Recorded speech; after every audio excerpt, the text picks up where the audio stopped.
গণতন্ত্ৰৰ মন্ত্ৰীটোক আজি কি কৰিলে আমি বেয়া চোৱা লগাই দিয়া বুলি কৈ যে চোৱা লগাই দিছে চোৱা হৈ গৈছে কুফা একদম গেলি গৈছে গংগা জলেৰে ধুব লাগিব গোটেই মন্দিৰটো গংগা জলেৰে ধুব লাগিব যজ্ঞ পাতিব লাগে আচল একজেক্টলি ৱৰ্ডটো হ'ল ৰঞ্জিত দাস ডাঙৰীয়া আপুনি যজ্ঞ পাতক ভাল পুৰোহিত আনক কামাখ্যাৰ পৰা বা ক'ৰবাৰ ভাল পুৰোহিত আনি মানে আপুনি শান্তি জল ছটিয়াই পবিত্ৰ কৰক জেগাখিনি গেলাই গৈছে গোন্ধাই গৈছে গোটেই জেগাটো ফ্ৰীতে এটা উপদেশ দিওঁ ৰাজহুৱা কামত জড়িত মানুহ বিশেষকৈ মন্ত্ৰী বিধায়ক MLA IAS IPS পৰাপক্ষত বেলেগৰ সংসাৰৰ পৰা অলপ দূৰত থকাই ভাল অসম ভৱনত কাজিয়া লাগি কাবাৰ ঘনীয়েকে কাবাক চুলি ছিঙিলে চেণ্ডেল দি কোবালে দি পেলাই সেই ছোৱালী যে হোটেলত থাকিলে সেই হোটেলৰ পৰা পুষ্পক ট্ৰেভেলছৰ বিলবিলাক কিয় আহে আমাৰ যিজন আগৰ স্পীকাৰ বিশ্বজিৎ দৈমাৰী মানে হাৰ্টথ্ৰব শব্দটো মই ব্যৱহাৰ নকৰোঁ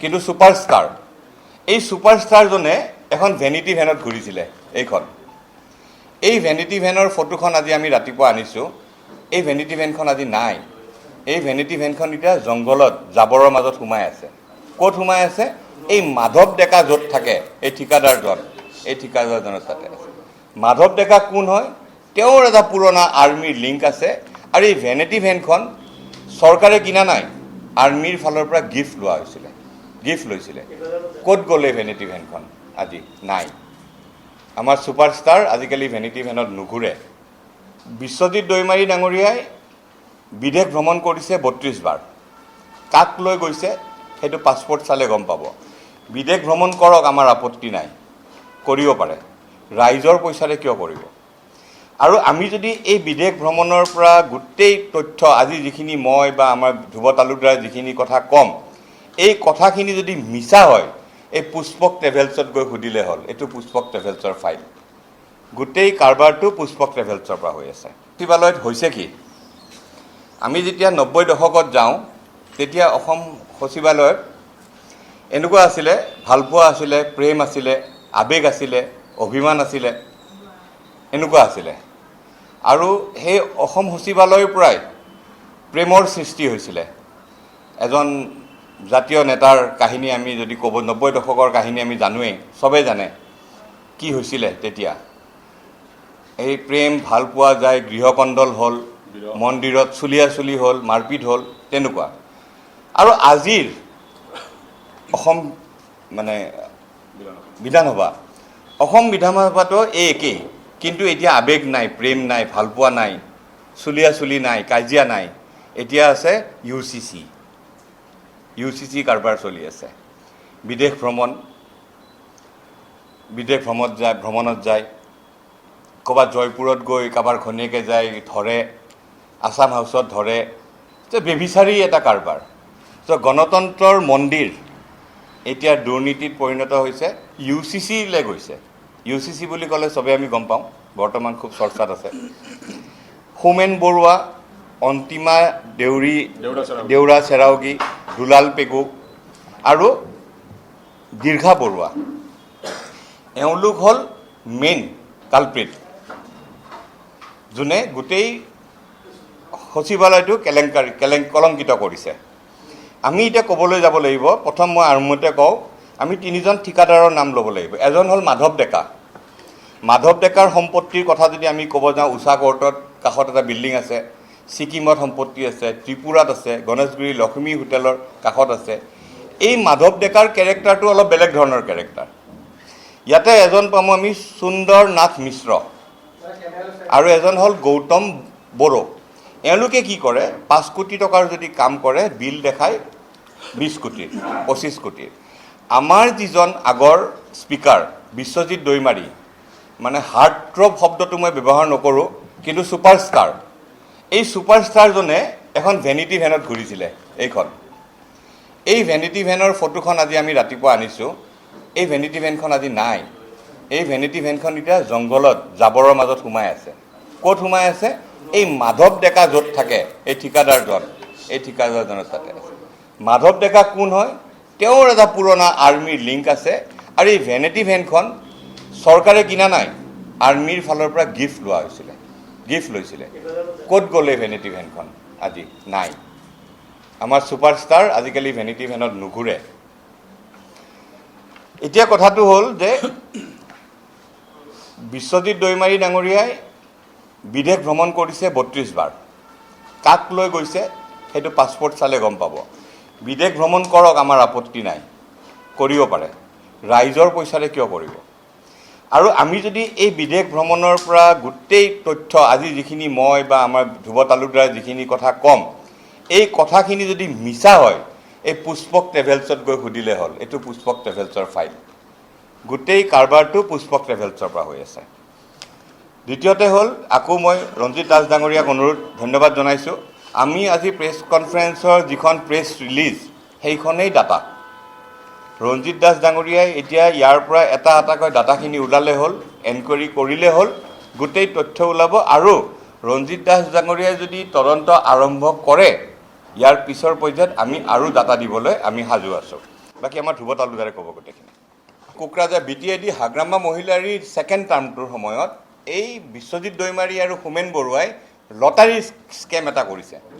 গভৰ্ণৰৰ পৰা পাৰ্মিশ্যন লোৱা বুলি এখন ফেক কাগজ ওলাই তেওঁলোকে লটাৰীৰ খেলা পাতিছিলে। আৰু কি কৰে, লটাৰী খেলাটোত তেহঁতেই কেছ দিয়ে।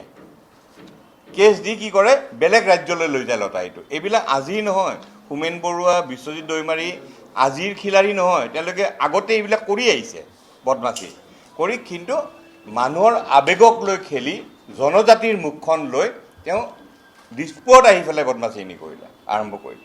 এতিয়া কথাটো হ'ল, ৰঞ্জিত দাস ডাঙৰীয়া আমি আৰু প্ৰেছ মিট দি থাকিব আমাৰো ইচ্ছা নাই। যিখিনি হাতত আমাৰ তথ্য আছে আমি ৰঞ্জিত দাস ডাঙৰীয়াক দিলোঁ। বিদেশ ভ্ৰমণৰ ক্ষেত্ৰত এজন মানুহ বিশ্বজিৎ দৈমাৰী ডাঙৰীয়াই 32 বাৰ নে 34 বাৰ বিদেশত গৈছে। এগৰাকী বিষয়া 36 টাইমছ গৈছে। 36 টাইমছ। নৰেন্দ্ৰ মোদী ডাঙৰীয়াও চাগে 5 বছৰত ইমান যোৱা নাই। তেওঁ যিমান গৈছে যাব পাৰে, আমাৰ আপত্তি নাই, যাব পাৰে। কিন্তু গৈছে ৰাইজৰ পইচা লৈ। 90 দশকৰ বিধানসভা প্ৰেম, ভালপোৱা, আৱেগ আৰু আজিৰ বিধানসভাৰ প্ৰেম ভালপোৱা নাই। এতিয়া UCC আছে, মই আগতে কৈছোঁ। এতিয়া কথাটো হ'ল যে ৰঞ্জিত দাস ডাঙৰীয়াই একশ্যন আৰম্ভ কৰক, আমি তথ্য দিয়া আৰম্ভ কৰিম। আমি তথ্য দি যাম, কোন কোন দেশত গৈছে, কাৰ লগত গৈছে গোটেই। আৰু আমি ক'ব নালাগে, পাছপৰ্টবিলাক চালেই হ'ল। পুষ্পকে ক'ব, পুষ্পক ট্ৰেভেলছে ক'ব নহয়। পুষ্পক ট্ৰেভেলছ দিলোঁতো আমি। আমাৰ হাতত পুষ্পক ট্ৰেভেলছৰ ফাইল আছে, আমি আপোনালোকক নিদিওঁ বিলখিনি। আমি এইখিনি ৰঞ্জিত দাস ডাঙৰীয়াক দিম, এই বিলখিনি পুষ্পক ট্ৰেভেলছৰ। কিয় দিল্লীৰ অসম ভৱনত কাজিয়া লাগি কাৰোবাৰ ঘৈণীয়েকে কাৰোবাক চুলি ছিঙিলে, চেণ্ডেল দি কোবালে, দি পেলাই সেই ছোৱালী যে হোটেলত থাকিলে, সেই হোটেলৰ পৰা পুষ্পক ট্ৰেভেলছৰ বিলবিলাক কিয় আহে? তো বহুত কাহিনী। সেইকাৰণে কৈছোঁ গেলাই দিছে। আমি ভাবা নাছিলোঁ। আচলতে এইটো হ'ল কি যে বিজেপি চৰকাৰৰ যোৱা 5টা বছৰত ইমান লেতেৰা যে আছিল, কাৰবাৰ আছিলে, এতিয়া এটা এটাকৈ বিধানসভাত এটা এটাকৈ ওলাব ধৰিছে, এটা এটাকৈ। আমি জানো তো ফ্ৰীতে এটা উপদেশ দিওঁ, ৰাজহুৱা কামত জড়িত মানুহ, বিশেষকৈ মন্ত্ৰী, বিধায়ক, MLA, IAS, IPS, পৰাপক্ষত বেলেগৰ সংসাৰৰ পৰা অলপ দূৰত থকাই ভাল। এইটো এটা ফ্ৰীতে এডভাইচ দিলোঁ আৰু নকওঁ আৰু। সৰু মানুহ এইবিলাকত আমি নাজানো। নাই যদি সেইটো আমি নাজানো, সেইটো আমি ক'ব, সেইটো মুখ্যমন্ত্ৰীৰ এখতিয়াৰৰ কথা। আমি খুব সৰু মানুহ, আমাৰ আৱেগত লাগিছে, আমাৰ কথাখিনি আমাৰ দুখ লাগিছে। কিয় লাগিছে? প্ৰথম চকীখনত বহুতে নাই চাওক, প্ৰথম চকীখনত বহিয়ে তেখেতে যিটো কথা ক'লে বিশ্বজিৎ দৈমাৰীয়ে, মই হোটেলত কাম কৰি অহা, সেইটোত আজি ধ্ৰুৱ কিয় উত্তেজিত হ'ল? আমি কিয় উত্তেজিত হ'লোঁ আজি? আমি আগতেতো এনেকৈ উত্তেজিত হৈ প্ৰেছ কনফাৰেন্স দিয়া নাছিলোঁ। আজি আমাৰ গাত লাগিছে, নহয়? এটা মন্দিৰ, গণতন্ত্ৰৰ মন্দিৰটোক আজি কি কৰিলে, আমি বেয়া চোৱা লগাই দিয়া বুলি কৈ যে, চোৱা লগাই দিছে, চোৱা হৈ গৈছে, একদম গেলি গৈছে। গংগাৰ জলেৰে ধুব লাগিব, গোটেই মন্দিৰটো গংগাৰ জলেৰে ধুব লাগিব, যজ্ঞ পাতিব লাগে। আচলতে একজেক্টলি ৱৰ্ডটো হ'ল, ৰঞ্জিত দাস ডাঙৰীয়া আপুনি যজ্ঞ পাতক, ভাল পুৰোহিত আনক, কামাখ্যাৰ পৰা বা ক'ৰবাৰ ভাল পুৰোহিত আনি মানে আপুনি শান্তি জল ছটিয়াই পবিত্ৰ কৰক জেগাখিনি। গেলাই গৈছে, গোন্ধাই গৈছে গোটেই জেগাটো। আৰু ক'ব লগা আছে, কম পিছলৈ। আজি এইখিনি দিলোঁ তথ্য, বহুত তথ্য দিলোঁ আজি আমি।